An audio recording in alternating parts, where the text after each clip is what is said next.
Good afternoon, students. I am Mrs. Sarla and I am going to teach you your third paper, Psychological Perspective of Education of B.Ed first year, in which I am taking your second unit, Learning and Motivation. Today, I will discuss about learning. What is learning? Meaning and definition of learning and factors affecting learning. One of the most important characteristics of human being is their capacity to learn. Means एक व्यक्ति की मुख्य विशेषता होती है कि उसके अंदर सीखने की, कुछ भी कॉप अप करने की, कुछ भी गेन करने की कितनी योग्यता है. काफ़ी कुछ लर्निंग कहते हैं कि जन्मजात क्रियाओं पर आधारित होती है. व्यक्ति जैसे ही जन्म लेता है, सिर्फ जो अपने सराउंडिंग्स के आसपास की प्रवृत्तियां हैं उससे प्रेरित होकर जो क्रिया करता है, देन ही comes in the contact of new circumstances, नई सराउंडिंग्स के संपर्क में आता है. तो उन्हीं नई चीज़ों से जो उसको अनुभव प्राप्त होते हैं, तो वो अपने पुराने अनुभवों के आधार पर नवीन परिस्थिति में जो भी कार्य करता है, जो भी अपनी क्रियाओं को सेटिस्फाई करता है, उसी को लर्निंग कहते हैं. यानी कि कहते हैं कि वो इस योग्य हो गया कि वह सीख गया. An individual starts learning immediately after his birth. वह जैसे ही जन्म लेता है उसके बाद ही उसकी लर्निंग स्टार्ट हो जाती है. Our personality, our habits, skills, knowledge, attitudes and interest is largely the result of learning. हमारी जो भी पर्सनालिटी है, हमारा जो डेवलपमेंट हुआ है, हमारा जो बिहेवियर है, जो नेचर है, हमारी बहुत सी आदतें हैं, स्किल्स हैं, बहुत से कौशल हैं, नॉलेज है, जो भी हमारा ज्ञान है, हमारी अभिवृत्तियाँ, हमारी रुचियाँ जो भी हैं, ये सब ही एक तरह से हमारे सीखने का, अधिगम का ही परिणाम है. जब हम अपने किसी सिचुएशन में आने पर, किसी प्रॉब्लम में आने पर हम कोई ऐसा बिहेव करते हैं तो वो परिस्थिति के अनुकूल होता है, तो हम कहते हैं कि हमारी लर्निंग वहाँ पर अप्लाई हो गई. न्यू सिचुएशंस में अनुकूल व्यवहार, फेवरेबल हमने जब बिहेवियर किया, then we can say that is learning. The term learning means the process of modification of behavior through experiences.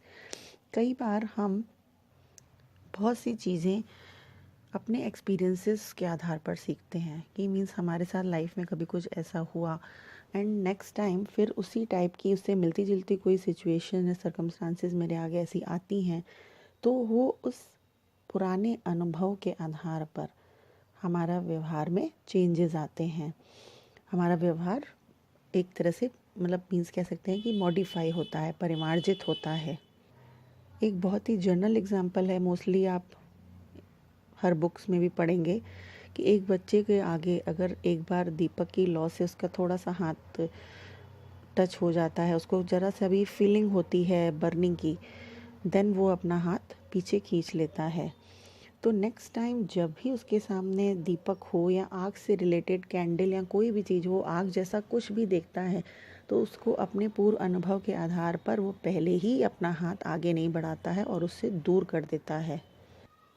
So we can से कि उसने अपने प्रीवियस एक्सपीरियंस के आधार पर उसके व्यवहार में उसने एक मॉडिफिकेशन दिखाया, एक व्यवहार में उसके परिवर्तन हुआ.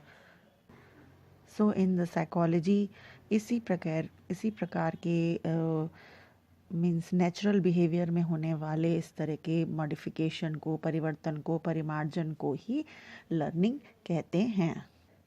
Now we see some definitions of learning. According to Woodworth, the process of acquiring new knowledge and new responses is the process of learning. सीखना क्या है? जो भी हमारी नया ज्ञान है, न्यू रिस्पॉन्सेज हैं, इन सबको प्राप्त करने की प्रक्रिया, ऐसी प्रक्रिया जिसमें हमें नया ज्ञान हासिल होता है और उस नए ज्ञान के आधार पर हम नई तरह की प्रतिक्रिया करते हैं, उसे लर्निंग कहते हैं, according to Gates and others, learning is the modification of behaviour through experience and training. सीखना क्या है? अधिगम, एक्सपीरियंस मीन्स अनुभव, एंड ट्रेनिंग मीन्स प्रशिक्षण द्वारा जब अपने व्यवहार का हम संशोधन करते हैं, परिमार्जन करते हैं, यानी कि जब हमें किसी तरह का एक्सपीरियंस होता है, यानी कि बहुत पहले कुछ भी हमने ऐसा सीखा हुआ होता है, हमें किसी चीज़ का एक्सपीरियंस होता है, तो उसकी एक ट्रेनिंग के थ्रू हम उस अनुभव और प्रशिक्षण के थ्रू जब अपने ही बिहेवियर में चेंजेस लाते हैं, that is called learning. One more psychologist said, Crow and Crow said, learning is the acquisition of habits, knowledge and attitudes. Learning क्या है? आदत, ज्ञान और अभिवृत्तियों का अर्जन है। यानी कि जब हम सीख कर वो चीज़ें जब हमारी हैबिट्स में आ जाती हैं, हमारा ज्ञान बढ़ता है, हमारा एटीट्यूड वैसा हो जाता है, इन सबको जब हम अर्जित कर लेते हैं उसे ही लर्निंग कहते हैं। सो वी कैन से कि व्यवहार में किसी भी प्रकार का चेंज जो कि हमारा एक्सपीरियंस के कारण है, यानी कि वो रिज़ल्ट एक्सपीरियंस के कारण है, या तो कोई आने वाली परिस्थिति से हम मुकाबला करने में सक्षम हो जाते हैं, हम तैयार हो जाते हैं, उसकी कोई ऐसी ट्रेनिंग होती है जिससे हम सीख लेते हैं, that is called learning. Now see some nature and characteristics of learning. First है, learning is the change in behaviour. जैसा कि मैंने आपको बताया, सारी डेफिनेशन से, उसकी मीनिंग से मुझे पता चला लर्निंग क्या है। जब भी हमारे बिहेवियर में कुछ मॉडिफाई होता है, किसी सिचुएशन में जब हम अपने व्यवहार को प्रदर्शित करते हैं, तो उस व्यवहार में जब हमें चेंज महसूस होता है उसे लर्निंग कहते हैं, और वो चेंज आता है हमारा किसी प्रीवियस एक्सपीरियंसेस से। Learning is a continuous lifelong process. Learning क्या है? एक ऐसी प्रक्रिया है जो लाइफ लॉन्ग चलती है, जीवन पर्यंत चलती है। व्यक्ति जन्म के समय से ही अपने पेरेंट्स से और कज़िन से, सिस्टर से, ब्रदर से, अपनी फैमिली के ऑल मेंबर से कुछ ना कुछ लर्निंग करना स्टार्ट कर देता है, और वह लाइफ लॉन्ग बहुत सी सोशल, कल्चरल, रिलीजियस एक्टिविटीज़, अपने नेबरहुड, अपने स्कूल, फ्रेंड सर्कल, बहुत से अपने रिलेटिव से कुछ ना कुछ सीखता रहता है। So we can say it is a continuous lifelong process. Next है, learning is a universal process. Learning क्या है? यूनिवर्सल मीन्स क्या होता है? केवल और केवल एक ही पर्टिकुलर, ऐसा नहीं कह सकते किसी पर्टिकुलर प्लेस में या किसी पर्टिकुलर ह्यूमन बीइंग में ही लर्निंग का हम ये मतलब एक क्वालिटी या गुण देखते हैं। संसार के सभी प्राणियों में, इवन जो ऑल क्रिएचर्स होते हैं, एनिमल्स हो गए और बर्ड्स हो गए, इंसेक्ट्स हो गए, सभी में ही ये लर्निंग का गुण पाया जाता है। Next one is learning is a purposive and goal oriented. Learning क्या होती है? पर्पसिव होती है। पर्पसिव मीन्स जब हम लर्निंग के लिए तभी रेडी होते हैं, तभी मोटिवेट होते हैं, जब हमारा उसको सीखने के पीछे, कोई भी कार्य सीखने के पीछे कोई ना कोई एम, ऑब्जेक्टिव, उद्देश्य होता है। और ऑब्जेक्टिव जितना ही ज़्यादा कहते हैं पावरफुल होता है, यानी कि प्रबल होता है, उतनी ही हमारी लर्निंग भी अच्छी होती है। अगर हमारा ऑब्जेक्टिव नहीं है, देन हम लर्निंग अच्छी नहीं कर सकते, हम उसमें सक्सेस नहीं हो सकते। तो लर्निंग क्या है? पर्पसिव है, उद्देश्यपूर्ण है, गोल ओरिएंटेड है। हमारा अगर हम लाइफ में कुछ गोल लेकर चले हैं, तो हमारा कोई गोल है कि मुझे ये बनना है, जैसे आप लोग हो तो आपका इस समय ये गोल है, आप ये उद्देश्य लेकर चले हो कि मुझे आफ्टर बीएड टीचर बनना है, तो आपकी लर्निंग क्या रहेगी? सक्सेसफुल रहेगी। उसको ध्यान में रखते हुए आप सोचोगे कि मैं अच्छे से अच्छे स्टार्टिंग से ही प्रिपरेशन करूं ताकि मेरे मार्क्स अच्छे आएँ, क्योंकि उसमें मेरिट में वो मार्क्स से ही मेरिट बनती है, वो मार्क्स कवर होते हैं। देन हम जितनी अच्छी प्रिपरेशन करेंगे उतना ही हम टीईटी, सीटेट के जो कॉम्पिटिशन्स उसको क्वालिफाई कर पाएंगे, जिससे हमें जॉब मिलती है। तो लर्निंग क्या होती है? गोल ओरिएंटेड होती है। Learning involves reconstruction of experiences.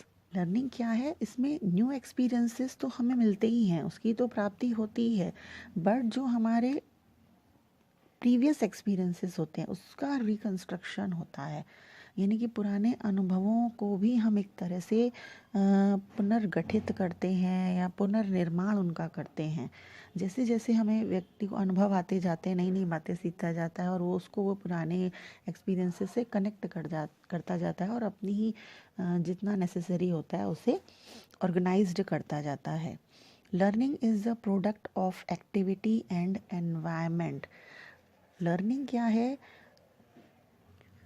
एक तरह से जो हमारा एनवायरनमेंट है, जैसे कि चाइल्ड ऐसे एनवायरनमेंट में रहता है उसी के अकॉर्डिंग वो सीखता है। तो जो वो एक्टिविटी करता है और वो एक्टिविटी अपनी सराउंडिंग्स के चारों ओर करता है जहाँ वो रहता है, विद्यालय वातावरण हो गया, फैमिली एनवायरनमेंट हो गया, इन सब में करता है। तो लर्निंग एक्टिविटी क्रियाओं और वातावरण का एक तरह से प्रोडक्ट कहा जाता है। उसे सक्रिय, उपयुक्त, प्रभावशाली बनाने का उसकी बालक की एक्टिविटी को प्रयास किया जाता है कि वो अच्छी से अच्छी क्रियाएं और अच्छी बातें सीख सके। Next one is learning is transferable from one situation to other. Learning क्या है? ट्रांसफरेबल है, यानी कि एक सिचुएशन में हमने कुछ सीखा है तो हमें वह दूसरी सिचुएशन में उससे ही मिलता जुलता एक्सपीरियंस काम आता है। ये इसको अभी डिटेल में हम ट्रांसफ़र ऑफ लर्निंग इसी जगह यूनिट का एक पार्ट है उसमें भी पढ़ेंगे। Learning helps in attainment of teaching learning objectives. Learning क्या है?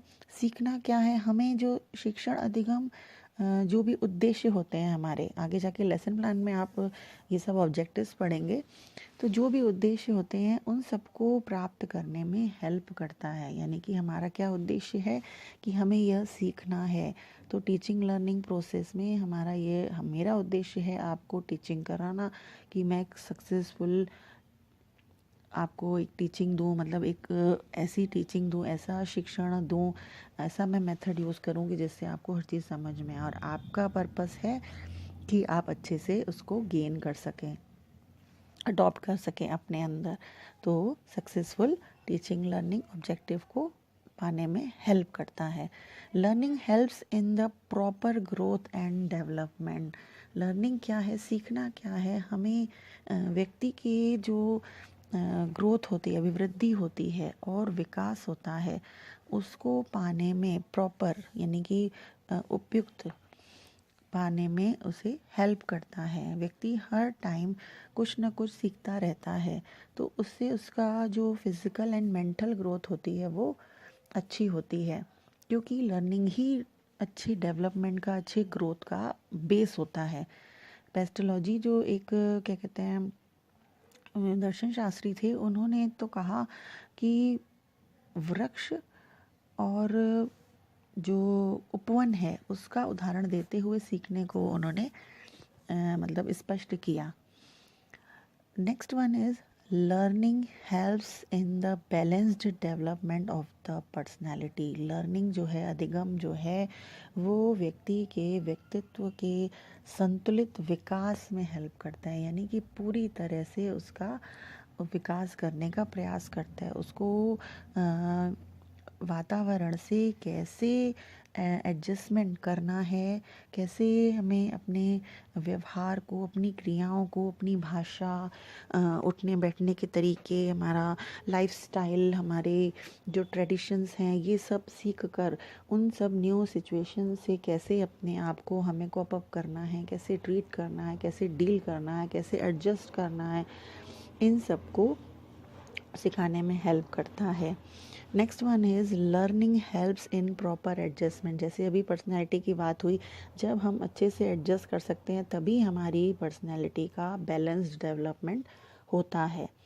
Learning helps in the realisation of goals of life. फिर से वही गोल की बात आ रही है, जो जीवन के हमारे उद्देश्य हैं उसको पाने में, उसको पहले तो फील करने में, वो समझाने में, रियलाइज़ करने में कि हमारा जीवन का ये एम है, उसको पाने में वो हेल्प करता है। Learning does not necessarily imply improvement. सीखना जो है वह ज़रूरी सुधार नहीं करता है। मीन्स ये नहीं कि वो खाली हमने लर्निंग की तो एवरी टाइम हम अपने आप को इम्प्रूव ही कर रहे हैं। हम नई नई चीज़ें भी सीखते हैं, पुराने एक्सपीरियंस से उस लर्निंग को और भी स्टेबल बनाते हैं। सो these were the some characteristics of learning. Now we see factors affecting learning. अधिगम, जैसा कि मैंने बोला कि एक व्यापक प्रक्रिया है, एक वास्ट प्रोसेस है। इसकी जो सक्सेस है वो केवल और केवल इफ़ेक्टिव टीचिंग पर ही नहीं बल्कि बहुत से फैक्टर्स पर डिपेंड करती है। इसमें टीचर का भी रोल है, लर्नर का भी रोल है, करिकुलम का भी रोल है, एनवायरनमेंट कैसा है, और जो भी अरेंजमेंट्स हैं लर्निंग को लेके किए गए हैं, जो भी मटेरियल है, हर किसी का इसमें रोल होता है। तो ये सब कारक किस तरह से, ये सब फैक्टर्स किस तरह से लर्निंग को इफ़ेक्ट करते हैं, अब हम इसके बारे में देखते हैं। Factors affecting learning. Factors affecting learning, learning process को बहुत से फैक्टर्स प्रभावित करते हैं। Means 3 factors are the main in the learning process, that are personal factors, environmental factors और curriculum related factors. Mainly personal factors learning को सबसे अधिक प्रभावित करते हैं। पर्सनल फैक्टर्स में टीचर और स्टूडेंट रिलेटेड बोथ फैक्टर्स आ जाते हैं। At first, we discuss about the learner related factors, means characteristics of the learner. Characteristics of the learner में learner की क्या विशेषताएं हैं, उसका बैकग्राउंड कैसा है, एबिलिटीज़ कौन सी हैं, रिक्वायर्ड स्किल्स हैं या नहीं हैं, ये सब चीज़ें लर्निंग को इफ़ेक्ट करती हैं। मीन्स बैकग्राउंड उसका कैसा है, इकोनॉमिकल स्टेटस कैसा है, पेरेंट्स पढ़े लिखे हैं कि नहीं, घर का वातावरण कैसा है, सब कुछ लर्नर के बैकग्राउंड से रिलेट करता है। The second one is previous experience. पहले से सीखी हुई बेसिक नॉलेज लर्निंग को बहुत प्रभावित करती है। मीन्स यदि क्लास 12th का बच्चा कुछ बेसिक नॉलेज क्लास 11th की श्योरली जानता है, या अगर उस बच्चे को अर्थमेटिक पढ़ाई जा रही है तो उससे पहले वे अलजेब्रा सीख चुके होते हैं। यानी कि ज्ञात से अज्ञात की ओर लर्निंग प्रोसेस जब चलती है तो लर्निंग इफ़ेक्टिव होती है। तो पूर्व अनुभव जो होते हैं वे लर्निंग को बहुत अधिक प्रभावित करते हैं। Then physical and mental health. If the student और लर्नर इज़ फिजिकली और मेंटली फिट या हेल्थ वाइज स्ट्रॉन्ग है तो वह शीघ्रता से सीख लेता है, और यदि वह वीक है, बीमार है, कोई डिजीज़ है उसे, या मेंटली फिट नहीं है तो उसे सीखने में डिफ़िकल्टी होती है। देन आता है resources. Resources means level of intelligence कैसा है, एनर्जी लेवल कैसा है, उसका इंटरेस्ट कैसा है, इंटरेस्ट है कि नहीं है, जो वो सीखने जा रहा है उसमें उसको रुचि है कि नहीं है। And the most importance is adequate time, means उसके पास टाइम है कि नहीं सीखने के लिए, वह टाइम दे पा रहा है या नहीं। ये सब रिसोर्सेज भी लर्निंग को अफेक्ट करते हैं। नेक्स्ट वन इज़ मोटिवेशन और will to learn. If learner सीखने के लिए मोटिवेट है तो वह इंटरेस्ट के साथ सीखेगा। And if the student is willing to learn, उसकी दृढ़ इच्छा शक्ति है, तो कंडीशंस अनफेवरेबल भी होंगी, यानी कि परिस्थितियाँ उसके अनुकूल नहीं भी होंगी, तब भी वह सीख लेगा। अदरवाइज फोर्सली उसे नहीं सिखाया जा सकता। The next one is positive attitude, यानी कि सकारात्मक अभिवृत्ति या दृष्टिकोण। ये फैक्टर थॉर्नडाइक के सेकेंडरी लॉ ऑफ फैक्टर की तरह ही है। मीन्स यदि लर्नर का एटीट्यूड सीखने वाले मटेरियल के प्रति पॉजिटिव है तो लर्निंग अच्छी होगी, अदरवाइज लर्निंग अच्छी नहीं होगी। The next one is maturity and readiness. किसी टास्क को सीखने के लिए स्टूडेंट या लर्नर मैच्योर है या नहीं। अगर मैच्योर है तो ठीक से सीखेगा, डिसिप्लिन से सीखेगा, और यदि वह रेडी और प्रिपेयर है तो लर्निंग और भी अधिक इफ़ेक्टिव होगी। मैच्योरिटी के साथ अगर वो रेडी भी है तो वह लर्निंग बहुत अच्छे से करेगा। If he is not ready then he will not take interest. The next one is need. When a student और learner has a strong need then he develops interest, और वह ईज़िली सीख लेगा। अगर उसकी आवश्यकता ही नहीं है, अगर वो उसके लिए जो सिखाया जा रहा है तो उसके लिए आवश्यक नहीं है, यूज़फुल नहीं है, तो वह लर्निंग में बिल्कुल भी इंटरेस्ट नहीं लेगा और वह नहीं सीखेगा। The last one is fatigue. यदि लर्नर थका हुआ है तो उसकी थकान लर्निंग में बाधा उत्पन्न करेगी। और वह ठीक से नहीं सीख पाएगा। Now we see teacher related factors. The first one is physical and mental health. Like learner, teacher का भी फिज़िकली और मेंटली फिट होना आवश्यक है। यदि वह स्वस्थ होगा तभी टीचिंग भी इफ़ेक्टिव होगी और लर्नर ठीक से सीख पाएगा। Communication skill. टीचर की कम्युनिकेशन स्किल कैसी है, वह अपनी बात को किस तरह से स्टूडेंट्स के आगे प्रेजेंट कर रहा है, यानी कि बच्चों से उसका इंटरेक्शन है या नहीं है, कि केवल एक वो लेक्चर की तरह खाली अपनी एक रीडिंग तो नहीं करता जा रहा है, बच्चों से कम्युनिकेट अच्छे से कर रहा है कि नहीं, बच्चे उसकी बात को सुन रहे हैं कि नहीं। तो यह स्किल होनी भी बहुत ज़रूरी है। Then required skills. Being a teacher, उसकी लॉजिकल या कॉग्निटिव स्किल्स कैसी हैं, स्टूडेंट्स कितना अट्रैक्ट हो रहे हैं उसकी टीचिंग से, उसके बिहेवियर से, वह स्टूडेंट से कैसे ट्रीट करता है, इससे भी लर्निंग इफेक्ट होती है। पर्सनालिटी। एक टीचर की ओवरऑल पर्सनालिटी कैसी है, कहीं उसका बिहेवियर अग्रेसिव या एरोगेंट तो नहीं, डोमिनेटिंग तो नहीं है, तो स्टूडेंट ठीक से नहीं सीख पाएगा और कोई भी क्वेरीज करने से डरेगा। The next one is knowledge of subject. Subject की नॉलेज एक टीचर की कैसी है। यदि सब्जेक्ट पर उसका कमांड बहुत अच्छा है तो स्टूडेंट की सारी क्वेरीज और डाउट्स को क्लियर कर देगा और स्टूडेंट सीख पाएगा। तो सब्जेक्ट की नॉलेज भी लर्निंग को बहुत अधिक अफेक्ट करती है। The last one is knowledge of teaching methods और टेक्निक्स। एक टीचर की इफ़ेक्टिव टीचिंग मेथड्स और टेक्निक्स की नॉलेज है कि नहीं है, मीन्स जो टीचिंग टेक्निक वो यूज़ कर रहा है, क्या स्टूडेंट्स को समझ में आ रहा है कि नहीं आ रहा है, स्टूडेंट सेटिस्फाइड है या नहीं है। यदि नहीं है तो क्या कोई दूसरी इफ़ेक्टिव टीचिंग मेथड का उसको ज्ञान है कि नहीं है, जिससे लर्नर को समझ में आ सके। So these were the teacher related factors. Now we see the task और कंटेंट रिलेटेड फैक्टर्स। कंटेंट कैसा है, इजी और कॉम्प्लेक्स है, उसका डिफ़िकल्टी लेवल कैसा है, कहीं बहुत उसकी एज और मैच्योरिटी के अकॉर्डिंग बहुत इजी तो नहीं है, कहीं बहुत ज़्यादा टफ़ तो नहीं है उसके IQ लेवल के अकॉर्डिंग। तो उनके मैच्योरिटी लेवल को देखकर कंटेंट को डिसाइड करना चाहिए। ऑब्जेक्टिव ऑफ कंटेंट का उद्देश्य क्या है, क्लियर है या नहीं है, जिस उद्देश्य से कंटेंट पढ़ाया जा रहा है क्या वो उस उद्देश्य को पूरा कर रहा है। तो कंटेंट का उद्देश्य भी लर्निंग को बहुत ही अधिक इफ़ेक्ट करता है। अब आ जाती है लैंग्वेज कैसी है कंटेंट की, बहुत अधिक टफ लैंग्वेज तो नहीं यूज़ की हुई है, बिल्कुल इजी बच्चों की तरह तो नहीं यूज़ की हुई है, तो उस लैंग्वेज भी लर्निंग को बहुत ज़्यादा अफेक्ट करती है, सीखने को प्रभावित करती है। करिकुलम के अकॉर्डिंग टीचिंग मेथड सही है या नहीं, मीन्स उस कंटेंट को किस टीचिंग मेथड से पढ़ाया जा रहा है, यह भी बहुत ज़्यादा लर्निंग को अफेक्ट करता है। And at last we see environmental factors. It is an important factor. It includes biological, social, family और psychological environment.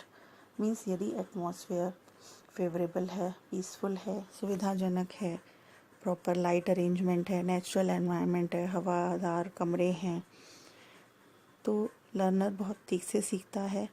और जब फैमिली एनवायरनमेंट उसको अच्छा मिलता है तो वो अच्छे मूड से घर से निकल के यहाँ आता है।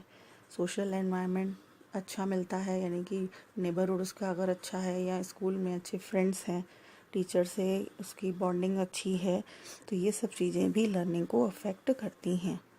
So students, today I taught you the secondary laws and factors affecting learning. I hope you all will listen carefully and understand also. I will give you soon some related notes also. Thank you all.